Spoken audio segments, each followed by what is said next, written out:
രാജ്യവ്യാപകമായ ഒരു ബിഹാർ എന്നതിൽ നിന്ന് മാറി രാജ്യവ്യാപകമായ ഒരു പ്രശ്നം, രാജ്യത്തെ മുഴുവൻ ബാധിക്കുന്ന പ്രശ്നം എന്ന നിലയിലേക്ക് ഉയർത്തിക്കൊണ്ടുവരാനും അതിൽ പ്രതിഷേധം സംഘടിപ്പിക്കാനും കോൺഗ്രസിന്റെ നേതൃത്വത്തിൽ ഇന്ത്യ സഖ്യത്തിന് കഴിഞ്ഞു എന്നതാണ് ഏറ്റവും ശ്രദ്ധേയമായ കാര്യം. अगर कोई सरकार ऑफिस तक पहुंचने नहीं देती तो वो सरकार को क्या डर है मुझे मालूम नहीं है, क्योंकि ये तो पीसफुल डेमोन्स्ट्रेशन है और ये वीवीआईपी लोगों का डेमोन्स्ट्रेशन है. इसमें कोई गड़बड़ करने वाले नहीं, इसमें कोई किसी का धक्का मुक्की करने वाले नहीं. तो पीसफुली यहाँ रास्ते पे बैठे, लेकिन वो कम से कम एक हॉल में सब 200-300 मेंबर्स को एक जगह बिठा के वो कह सकते थे, जैसा कि राहुल गांधी जी एक्सप्लेन करें कि बहुत से चीज़ें ये है कि वैसा ही वो बिठा के पूछ सकते थे और हमको जो बोलना है सारे मेंबर बोलते थे. अब 30 मेंबर को आओ, अब 30 मेंबर किसको भेजना, क्योंकि इसमें अलायंस पार्टीज है सब और हम चूज करना अच्छा नहीं रहता. तो हम चाहते थे कि एक हॉल में बिठाकर वो खुद आकर एक्सप्लेन कर सकते थे, हम भी कुछ बोलना है वो बोल देते थे. सर, क्या आपको लगता है इलेक्शन कमीशन देश की जनता का भरोसा कुछ क्या आपको लगता है कि इलेक्शन कमीशन जो है वो देश की जनता का भरोसा खो गया, कुछ असर हुआ है इलेक्शन कमीशन पे? नमस्कार. ओके, विजुअल मार लो, छोड़ दो विजुअल मार लो.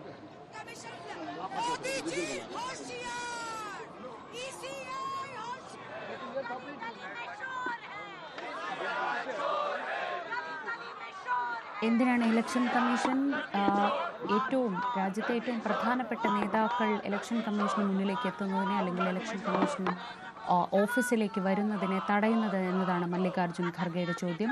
ഇതെല്ലാം VVIP ആയിട്ടുള്ള ആളുകൾ പങ്കെടുക്കുന്ന ഒരു പ്രതിഷേധ പ്രകടനമാണ്, സാധാരണക്കാരോ അല്ലെങ്കിൽ പ്രശ്നക്കാരോ അല്ല. അങ്ങനെയുള്ള ഒരു പ്രകടനത്തെ തടയുന്നതിന് എന്തിനാണ് അതിന് ശ്രമിക്കുന്നത് എന്നതാണ് മല്ലികാർജ്ജുൻ ഖർഗെ ഉയർത്തുന്ന ചോദ്യം.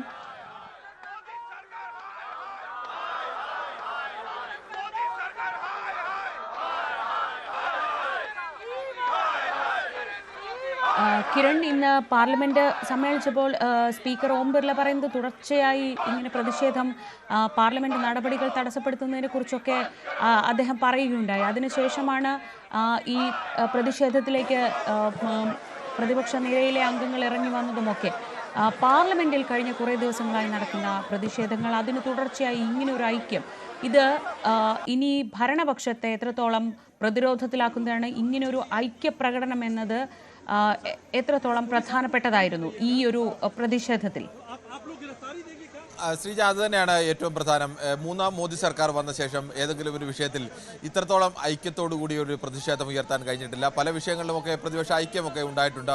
പക്ഷേ ആ ഐക്യം ഉണ്ടാകുമ്പോഴും ചില പാർട്ടികളെങ്കിലും അതിൽ നിന്ന് വിട്ടുനിൽക്കുക, പ്രതിഷേധത്തിൽ പൂർണ്ണമായും പങ്കാളികളാവാൻ നിൽക്കുക, പലതരത്തിലുള്ള പ്രതിഷേധം പല പാർട്ടികളുടെ നേതൃത്വത്തിൽ നടത്തുക, അങ്ങനെയൊക്കെ ആയിരുന്നു. പക്ഷേ അതെല്ലാം മാറിക്കൊണ്ട് പ്രതിപക്ഷ പാർട്ടികളെല്ലാം ഒന്നിച്ചു നിന്ന് റോഡിൽ പ്രതിഷേധിക്കുക, നിരത്തിൽ പ്രതിഷേധിക്കുക എന്ന് പറയുമ്പോഴേക്കും സാധാരണ ജനങ്ങളുടെ ഇടയിലേക്ക് ആ പ്രതിഷേധം എത്തുന്നു എന്നുള്ളതാണ്.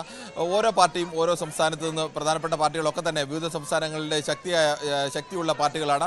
ആ സംസ്ഥാനങ്ങളിലേക്കെല്ലാം തന്നെ ഈ വിഷയം എത്തുന്നു എന്നുള്ള പ്രത്യേകത കൂടിയുണ്ട്.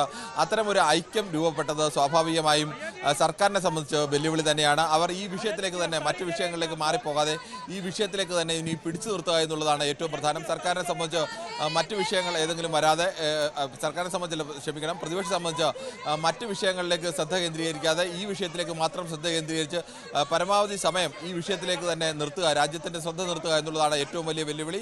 അതിനപ്പുറത്തേക്ക് മറ്റു വിഷയങ്ങൾ കൊണ്ടുവരാൻ വേണ്ടി സ്വാഭാവികമായും ഭരണപക്ഷവും ശ്രമിക്കും. ഈ മറ്റ് വിഷയങ്ങൾ വന്നു കഴിഞ്ഞാൽ ഇത് മാറുകയും ഇതിൽ നിന്ന് ചർച്ച മാറുകയും ഒക്കെ ചെയ്യും. ഇത് ഒരു തുടർ നീക്കങ്ങൾക്കുള്ള സാധ്യത കൂടിയുള്ളതാണ്. നമ്മൾ നേരത്തെ പറഞ്ഞു, ഇന്ത്യയിലെ പല സംസ്ഥാനങ്ങളിലെ പല ലോക്സഭാ കോൺസ്റ്റിറ്റ്യുവൻസിലും അസംബ്ലി കോൺസ്റ്റിറ്റ്യുവൻസിലും ഒക്കെ അപ്രതീക്ഷിതമായ തോൽവി ഏറ്റുവാങ്ങേണ്ടി വന്നിട്ടുണ്ട്. അങ്ങനെ അപ്രതീക്ഷിതമായ തോൽവി ഏറ്റുവാങ്ങേണ്ടി വന്നിട്ടുള്ളതിൽ മഹാഭൂരിപക്ഷവും പ്രതിപക്ഷ പാർട്ടികൾ തന്നെയാണ്. അവർ ഓരോരുത്തരും സംശയിക്കുന്നുണ്ട്, ഇങ്ങനെ ഞങ്ങൾക്ക് വിജയിക്കുമെന്ന് ഉറപ്പുള്ള പല സ്ഥലങ്ങളിലും വലിയ മാർജിനിലടക്കം പരാജയപ്പെട്ടത് വോട്ടർ പട്ടികയിലെ ചില ക്രമക്കേടുകൾ കാരണമാണ്, അല്ലെങ്കിൽ ശരിയായ രീതിയിൽ വോട്ടിംഗ് നടന്നിട്ടില്ല, മഹാരാഷ്ട്രയിലെ തോൽവിയിലടക്കം അത്തരം ഒരു സംശയം മഹാവികാസ് അഗാഡി കോൺഗ്രസും ശിവസേനയും ഒക്കെ അടങ്ങുന്ന പാർട്ടികൾ ഉന്നയിച്ചിരുന്നു. അത്തരം സംശയങ്ങൾ പല സംസ്ഥാനങ്ങളിലും ഉന്നയിച്ചിട്ടുണ്ട്. അത്തരം സ്ഥലങ്ങളിലൊക്കെ പരാജയം സംഭവിച്ചത് വോട്ടർ പട്ടികയിലെ ക്രമക്കേട് കൊണ്ടാണ് എന്ന് അവർ ഇപ്പോൾ തൽക്കാലം കരുതുന്നുണ്ട്. ഇനി അത് അങ്ങനെ ഇപ്പോൾ നഷ്ടം സംഭവിച്ചു, ഇനി ഭാവിയിൽ നഷ്ടം സംഭവിക്കാതിരിക്കണമെങ്കിൽ ഈ വോട്ടർ പട്ടിക ക്ലീൻ ആക്കേണ്ടതുണ്ട്. ഈ വോട്ടർ പട്ടികയിൽ ഒന്നിലേറെ ആളുകൾ, ഒരാൾക്ക് ഒരു വോട്ട് മാത്രമാണ് ഉള്ളത്, ഇനി രാജ്യത്ത് എവിടെയും അയാൾക്ക് മറ്റു വോട്ടില്ല എന്നത് ഉറപ്പാക്കേണ്ടതുണ്ട്. ഒരാൾ ഒന്നിലേറെ വോട്ട് ചെയ്യുന്നില്ല എന്നുള്ളത് ഉറപ്പാക്കേണ്ടതുണ്ട്. അതുകൊണ്ട് തന്നെ ഈ രാഷ്ട്രീയ പാർട്ടികളുടെ നിലനിൽപ്പിന്റെ പ്രശ്നമായതുകൊണ്ട് തന്നെ ഈ പ്രതിപക്ഷ പാർട്ടികൾ ഈ വിഷയത്തിൽ മറ്റ് താല്പര്യങ്ങളോ അല്ലെങ്കിൽ സർക്കാരിന്റെ സമ്മർദ്ദങ്ങളോ അല്ലെങ്കിൽ മറ്റ് ഏതെങ്കിലും തരത്തിലേക്കുള്ള ഈ പാർട്ടികൾ തമ്മിലുള്ള അഭിപ്രായ വ്യത്യാസങ്ങളൊന്നും മാറ്റിവെച്ചുകൊണ്ട് ഇതിൽ യോജിക്കാനുള്ള സാധ്യത വളരെ കൂടുതലാണ്. പക്ഷേ ഇനി സർക്കാർ സ്വാഭാവികമായും ഈ ഐക്യത്തെ വിഘടിപ്പിക്കാൻ വേണ്ടിയുള്ള ശ്രമം സർക്കാരിന്റെ ഭാഗത്തു നിന്നുണ്ടാകും. പല സംസ്ഥാനങ്ങളുടെ താല്പര്യങ്ങൾ, അവരുടെ വിഹിതങ്ങൾ, അവർക്ക് സാമ്പത്തിക സഹായം അടക്കമുള്ള പല വിഷയങ്ങൾ ഇതിൽ കടന്നു വരുന്നുണ്ട്. അങ്ങനെയുള്ള ശ്രമം സർക്കാരിന്റെ ഭാഗത്തു നിന്ന് സ്വാഭാവികമായി ഉണ്ടാവും.